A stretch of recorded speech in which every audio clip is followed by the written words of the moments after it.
Après l'incident survenu en Gousso dans le 5e arrondissement de Yaoundé ayant causé des pertes en vies humaines et des dégâts matériels importants, le directeur général de la Cameroon Water Utilities Corporation, Blaise Moussa, effectue une descente musclée sur le terrain. L'objectif de la descente est clair. Cameroon Water a été instruit sur sa proposition de poursuivre le travail de reconnaissance de l'ensemble du réseau de la Cameroon Water, de le géoréférencer, de faire en sorte que ceci puisse tenir dans un système digital, que ce soit maîtrisé.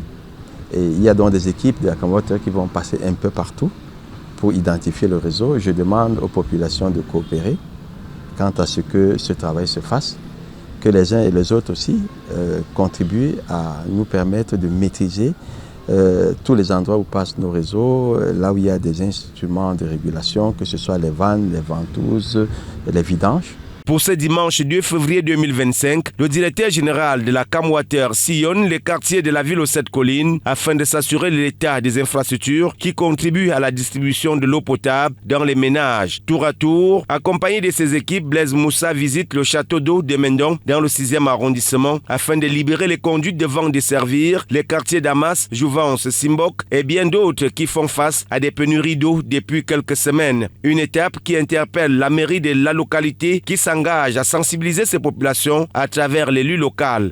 J'ai constaté que les quartiers Simbok, Damas et Jouvence ne sont pas desservis en eau depuis un certain moment à cause de l'activité de l'homme malheureusement. Nous voyons une conduite de la Cameroon Water qui a été embrigadée, enfermée dans une construction. Après cette phase, le cap est mis sur Eba, toujours dans le 6e arrondissement de Yaoundé, où une étude est menée pour ravitailler les populations environnantes en eau. C'est également l'occasion pour le directeur régional de la Cameroon Water du centre de revisiter les différentes infrastructures, tout en mobilisant ses équipes sur le terrain. Désormais, nous aurons des interventions très rapides. Monsieur le directeur général, comme l'a dit le sous-directeur tout à l'heure, a instruit et a pris des mesures très fortes pour que la célérité dans les interventions suive. Donc dorénavant dans la ville de Yaoundé, nous appelons les populations à coopérer, à nous signaler le plus rapidement possible toute casse ou toute fuite constatée et la Cameroon Water se déploiera immédiatement. C'est finalement au lieu dit rue Sepper, dans le 1er arrondissement de Yaoundé, que la visite de ce jour s'achève. Là, les équipes sont à pied d'œuvre pour solutionner un problème survenu quelques heures auparavant.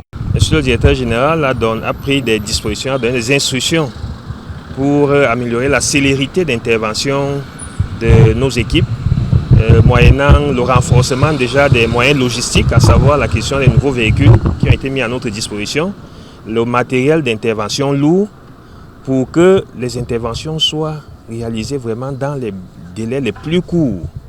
Le directeur général Blaise Moussa, depuis son arrivée à la tête de la dite structure, s'est dit plus que déterminé à donner de l'eau dans la quasi-totalité des ménages, ou presque, tout en exhortant les populations à coopérer.